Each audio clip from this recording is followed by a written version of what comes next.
Ամփոփելով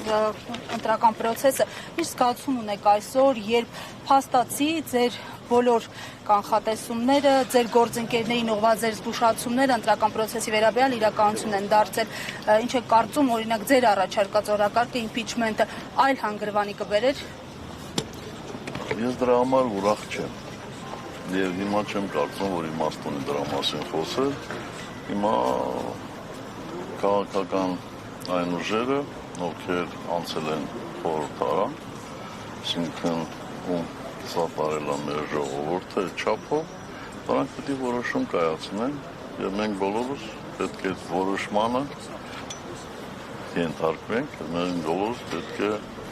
այդ որոշումները իրականացնենք։ Իսկ ինչ հնարավորություն եք տեսնում այդ ուժերի համար, այս պահին, այս փուլում, այս համատեքստում։ Շատ տարբերակներ չկան, կամ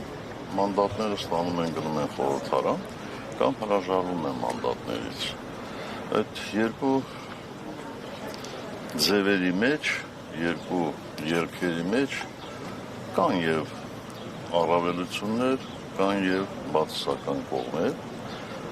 բայց խնդիրը ձև ընտրելը չի, խնդիրը հստակ ռազմավարություն ունենալն է։ Երկու ձևով է կարելի է հասնել հաջողության։ Մի հստակեցում էլ կներեք, իհարկե փողոցի օրակարգը այսօր իրատեսական է։ Փողոցը միշտ էլ օգտակար է։ Կարող է իրավիճակ փոխել այս փուլում։ Չգիտեմ, դա կախված է ոչ միայն մեզանից, դա կախված է նորից եմ կրկնում այն ուժերից, ովքեր